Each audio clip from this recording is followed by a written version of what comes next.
ನನ್ನೆಲ್ಲ ಯೂಟ್ಯೂಬ್ ವೀಕ್ಷಕ ಸ್ನೇಹಿತರಿಗೆ ನಿಮ್ಮ ಸುಪ್ರಿಯಾ ಶಿವಮೂರ್ತಿ ಗೌಡ ಮಾಡುವ ನಮಸ್ಕಾರಗಳು. ಎಲ್ಲರೂ ಹೇಗಿದ್ದೀರಿ?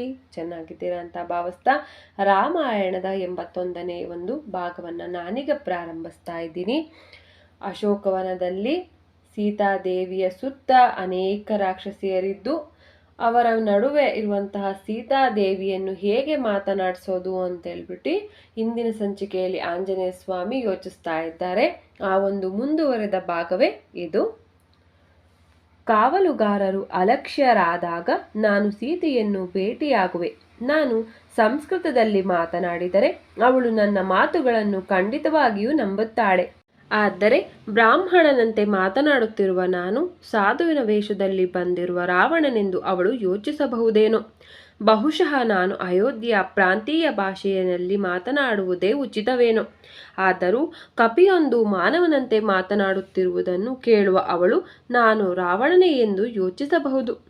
ತಾನು ಬಯಸುವ ಯಾವುದೇ ರೂಪವನ್ನು ರಾವಣನು ತಾಳಬಹುದಾದ್ದರಿಂದ ಇದು ಬಹಳ ಸಂದಿಗ್ಧ ಪರಿಸ್ಥಿತಿಯಾಗಿದೆ. ನನ್ನನ್ನು ನೋಡಿ ಅವಳು ಕಿರಿಚಿಕೊಂಡರೆ ಕಾವಲುಗಾರರು ಎಚ್ಚರಗೊಳ್ಳುವರು. ಆದ್ದರಿಂದ ನಾನು ಬಹಳ ಜಾಗರೂಕನಾಗಿರಬೇಕು. ನನ್ನ ಬೃಹದಾಕಾರದ ದೇಹವನ್ನು ನೋಡಿ ಭಯಗೊಳ್ಳುವ ಕಾವಲುಗಾರರು ರಾವಣನ ಸೈನಿಕರನ್ನು ಸಹಾಯಕ್ಕಾಗಿ ಕೂಗುವರು. ನಂತರ ನಾನು ಸೆರೆ ಹಿಡಿಯಲ್ಪಡಬಹುದು. ಆಗ ನಾನು ಎಲ್ಲ ರಾಕ್ಷಸರೊಡನೆ ಹೋರಾಡಿ ಸೋಲಿಸಬಹುದಾದರೂ ವಾನರರ ಬಳಿಗೆ ಮರಳಿ ಹೋಗುವ ಜಿಗಿಯಲಾರದಷ್ಟು ದಣಿಯಬಹುದು. ಒಬ್ಬ ವಿವೇಚನೆ ಇಲ್ಲದ ದೂತನು ಅತ್ಯಂತ ಸಮರ್ಪಕವಾಗಿರುವ ಉಪಾಯವನ್ನು ಹಾಳು ಮಾಡಬಹುದಾದ್ದರಿಂದ ದೂತನಾಗಿರುವ ನಾನು ಸೀತೆಯನ್ನು ಹೇಗೆ ಸಂಪರ್ಕಿಸಬೇಕೆಂಬುದನ್ನು ಜಾಗರೂಕತೆಯಿಂದ ಯೋಚಿಸಬೇಕು ಎಂದು ತಿಳಿದರು. ಈ ಇಕ್ಕಟ್ಟಿನ ಪರಿಸ್ಥಿತಿಯ ಬಗ್ಗೆ ಅತ್ಯಂತ ಸವಿಸ್ತಾರವಾಗಿ ಯೋಚಿಸಿದಂತಹ ಹನುಮಂತನು ಸೀತೆಯ ನಂಬಿಕೆಯನ್ನು ಗಳಿಸಿಕೊಳ್ಳಲೆಂದು ನಾನು ಮೊದಲಿಗೆ ರಾಮನನ್ನು ಹೊಗಳಿ ಹಾಡುವೆನು, ಬಳಿಕ ರಾಮನ ಸಂದೇಶವನ್ನು ಅವಳಿಗೆ ತಲುಪಿಸುವೆನು ಎಂಬುದಾಗಿ ತೀರ್ಮಾನಿಸಿದರು. ವಿಶಾಲವಾದ ಅಶೋಕ ವೃಕ್ಷದ ಟೊಂಗೆಗಳಲ್ಲಿ ಅಡಗಿದ್ದಂತಹ ಹನುಮಂತನು ಹಾಡಲಾರಂಭಿಸಿದನು. ಅಯೋಧ್ಯೆಯನ್ನಾಳಿದ ಇಕ್ಷ್ವಾಕುವಂಶ, ಇದರ ಪ್ರಖ್ಯಾತ ಅರಸನೇ ದಶರಥ ಮಹಾರಾಜ. ಅವನು ಅಸೀಮ ಶೂರ ಧೈರ್ಯವಂತ. ಆಳಿದನು ರಾಜ್ಯವನು ಹಲವಾರು ವರ್ಷ. ಅವನಿಗಿದ್ದರು ಪತ್ನಿಯರು ಮೂವರು, ಕೌಸಲ್ಯೆ, ಸುಮಿತ್ರೆ, ಕೈಕಿಯರು. ಅವರ ನಾಮದೇಹ. ಸುಖ ಸಂತಸದಿಂದ ದಿನಗಳನ್ನು ಉರುಳಿದವು. ಪುತ್ರರು ಜನಿಸಿದರು 4. ಸಕಲ ವಿದ್ಯೆ ವಿನಯಾದಿ ಗುಣಭರಿತ ರಾಮ ಲಕ್ಷ್ಮಣ ಶತ್ರುಘ್ನ ಭರತ. ಸಾಕ್ಷಾತ್ ವಿಷ್ಣುದೇವನ ಮಾನವರೂಪಿ ಶ್ರೀರಾಮನ ಬಗ್ಗೆ ದಶರಥನಿಗೆ ಅತಿ ಪ್ರೀತಿ. ಹಿಂದೊಮ್ಮೆ ನಡೆದಿದ್ದ ಯುದ್ಧದಲ್ಲಿ ಪತಿಯ ಜೀವ ರಕ್ಷಿಸಿದ ಕೈಕೇಯಿ ಪಡೆದಳು 2 ವರಗಳನ್ನು. ಇವ ಪೂರೈಸಲು ಹೊರಟ ಶ್ರೀರಾಮನು ತಂದೆಯು ನೀಡಿದ ಮಾತು ತಪ್ಪಾಗದಂತೆ ಹೊರಟ ರಾಮ ಹಿಂಬಾಲಿಸಿದಳು ಸೀತೆ ನೆರಳಿನಂತೆ. ಅಣ್ಣನಿರದ ರಾಜ್ಯದಲ್ಲಿ ಹೇಗಿರಲಿ ನಾನು ಎಂದ ತಾನು ಹೊರಟ ಕಾಡಿಗೆ ಲಕ್ಷ್ಮಣನು. ಋಷಿ ಮುನಿ ಪೀಡಕ ರಕ್ಕಸರನ್ನೆಲ್ಲರನ್ನು ನಿರ್ನಾಮ ಮಾಡಿದನು ಶ್ರೀರಾಮ ಲಕ್ಷ್ಮಣರು. ಶ್ರೀರಾಮ ಸೀತೆಯರ ಚರಣ ಸೇವೆಯಲ್ಲಿ ಲಕ್ಷ್ಮಣನಿದ್ದನು ಅರುಷಧಿ ಪರ್ಣಕುಟೀರದಲ್ಲಿ. ಬಂಗಾರ ಬಣ್ಣದ ಜಿಂಕೆಯ ವೇಷದಲ್ಲಿ ಸೀತೆಯೆದುರು ಸುಳಿದ ಮಾರೀಚ ಸಂಚಿನಲ್ಲಿ. ಜಿಂಕೆಯ ಬೆನ್ನತ್ತಿದ ರಾಮನು ನಡು ಅಡವಿಯಲ್ಲಿ. ಸೀತೆಯ ಬಿಟ್ಟು ಲಕ್ಷ್ಮಣನು ಸಾಗಿದ ಬಲವಂತದಲ್ಲಿ. ಬ್ರಾಹ್ಮಣನ ರೂಪದಲ್ಲಿ ಬಂದ ರಾವಣನು ಅಪಹರಿಸಿ ಹೊತ್ತೊಯ್ದ ಸೀತಾಮಾತೆಯನ್ನು. ಸೀತೆಯನ್ನರಸಿ ಹೊರಟ ಶ್ರೀರಾಮ ಲಕ್ಷ್ಮಣರು ವಾಲಿಯ ಸಂಹರಿಸಿ ಸ್ನೇಹಿತರಾದರು ಸುಗ್ರೀವನಿಗೆ. ಸುಗ್ರೀವನ ಮಂತ್ರಿ ಹನುಮಂತನಾದ ನಾನು ಹಾರಿ 100 ಗಿರಿಪರ್ವತಗಳನ್ನು ಲಂಘಿಸಿ ಮಹಾಸಾಗರವನ್ನು ಬಂದಿಹೆನು ಅರಸುತ್ತ ಸೀತಾಮಾತೆಯನ್ನು. ಕಂಡಿಹನು ನಾನೀಗ ಸೀತಾಮಾತೆಯನ್ನು, ರಾವಣನ ಸಂಹರಿಸಿ ಸೀತೆಯ ಪಡೆಯಲು ಶ್ರೀರಾಮನು ಬಂದೇ ಬರುವನೆಂಬ ಈ ಸಂದೇಶವನ್ನು ನಾನು ತಂದಿಹನು ಮಾತೆ. ಜೈ ಶ್ರೀರಾಮ್, ಜಯ ಜಯ ಶ್ರೀರಾಮ್.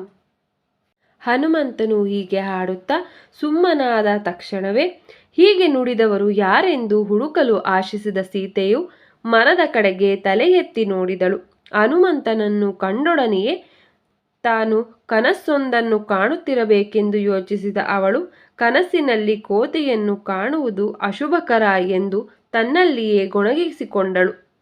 ದುಃಖದಿಂದ ಉದ್ವಿಗ್ನಳಾಗಿ ಬಹಳವಾಗಿ ಅಳುತ್ತಿದ್ದ ಅವಳು ಒಮ್ಮೆಯೇ ಪ್ರಜ್ಞೆ ತಪ್ಪಿದಳು. ಬಳಿಕ ಚೇತರಿಸಿಕೊಂಡ ಅವಳು ದುಸ್ವಪ್ನದಲ್ಲಿ ಕೋತಿಯನ್ನು ನೋಡಿರುವ ನಾನು ರಾಮ ಮತ್ತು ಲಕ್ಷ್ಮಣರ ಒಳಿತಿಗಾಗಿ ಪ್ರಾರ್ಥಿಸಬೇಕು. ಆದರೆ ನಾನು ಹೇಗೆ ಕನಸು ಕಾಣಬಲ್ಲೆ? ರಾಮನಿಂದ ದೂರವಿರುವ ವೇದನೆಯ ಪರಿಸ್ಥಿತಿಯಲ್ಲಿರುವ ನಾನು ಒಂದು ಕ್ಷಣಕಾಲ ಕೂಡ ನಿದ್ರಿಸಲಾರೆ. ಅದು ಕನಸಲ್ಲ, ಆದರೆ ಭ್ರಮೆ ಇರಬಹುದು. ನಾನು ಎಲ್ಲಿ ನೋಡಿದರೂ ರಾಮನನ್ನೇ ಕಾಣುವೆ. ಹೀಗಿರುವಾಗ ನಾನು ಕಂಡ ಆ ಕೋತಿಯು ಒಂದು ಭ್ರಮೆಯೇ ಇರಬೇಕು. ನನ್ನ ಕಿವಿಗಳು ಕೇವಲ ರಾಮನ ಧ್ವನಿಯನ್ನು ಕೇಳುತ್ತವೆ. ನಾನು ರಾಮನನ್ನು ಹೊರತುಪಡಿಸಿ ಬೇರೇನನ್ನು ಯೋಚಿಸಲಾರೆ. ಆದರೆ ಆ ಕೋತಿಯು ಎಷ್ಟು ನಿಜವಾಗಿ ತೋರಿತೆಂದರೆ ಕನಸು ಭ್ರಮೆಯೆಂದು ನಾನು ನಂಬಲಾರೆ.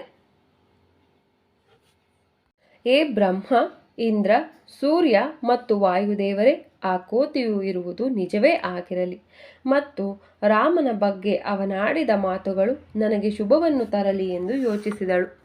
ಆಗ ಮರದಲ್ಲಿ ಅಡಗಿಕೊಂಡಿದ್ದ ಜಾಗದಿಂದ ಕೆಳಗೆ ಬಂದು ಸೀತೆಯ ಮುಂದೆ ಕೈಮುಗಿದು ನಿಂತ ಹನುಮಂತನು, ನೀನು ಯಾರು? ನೀನು ಓರ್ವ ದೇವತೆಯಂತೆ ಕಾಣುತ್ತಿರುವೆ.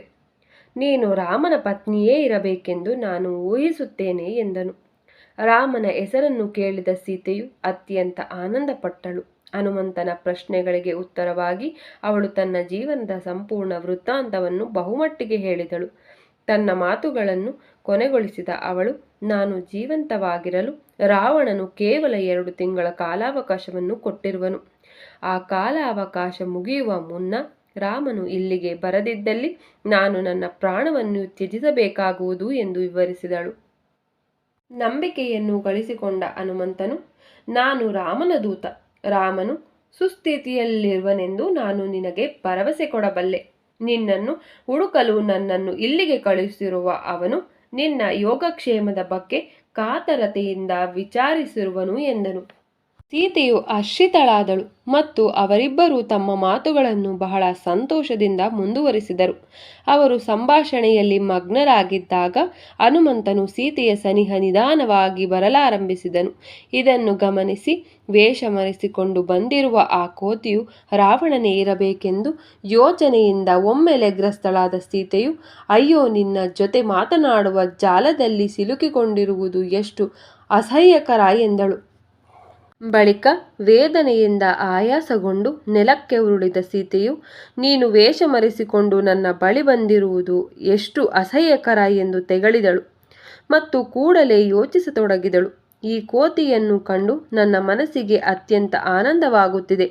ಬಹುಶಃ ನನ್ನ ಅನುಮಾನಗಳು ಸುಳ್ಳಾಗಿರಬೇಕು. ಬಹುಶಃ ಅವನು ನಿಜವಾಗಿಯೂ ರಾಮನ ದೂತನಿರಬೇಕು. ಹೀಗೆ ತನ್ನನ್ನು ಸುಧಾರಿಸಿಕೊಂಡ ಸೀತೆಯು, ರಾಮನ ಬಗ್ಗೆ ದಯವಿಟ್ಟು ಇನ್ನಷ್ಟು ಹೇಳು. ಅವನ ಬಗ್ಗೆ ನೀನು ನೀಡುತ್ತಿರುವ ವಿವರಗಳು ನನ್ನ ಹೃದಯಕ್ಕೆ ಹಾಗೂ ಕಿವಿಗಳಿಗೆ ಅತ್ಯಂತ ಹಿತಕರವಾಗಿದೆ ಎಂಬ ಅನುಕೂಲಕರ ಮಾತುಗಳಿಂದ ಹನುಮಂತನನ್ನು ಸಂಬೋಧಿಸಿದಳು. ಸ್ನೇಹಿತರೆ, ರಾಮಾಯಣದ 81ನೇ ಭಾಗವನ್ನು ನಾನಿಲ್ಲಿಗೆ ಮುಕ್ತಾಯಗೊಳಿಸ್ತಿದ್ದೀನಿ. ಸೀತಾದೇವಿ ಮತ್ತು ಹನುಮಂತರ ಒಂದು ಸಂವಾದ ಲಂಕೆಯಲ್ಲಿ ನಡೀತಾ ಇದೆ. ಅವರಿಬ್ಬರ ಒಂದು ಮಾತನ್ನು ನಾಳಿನ ಸಂಚಿಕೆಯಲ್ಲಿ ಮುಂದುವರಿಸ್ತೀನಿ ಅಂತ ಹೇಳ್ತಾ ನಿಮಗೆಲ್ಲರಿಗೂ ನನ್ನ ನಮಸ್ಕಾರ. ಜೈ ಶ್ರೀರಾಮ್.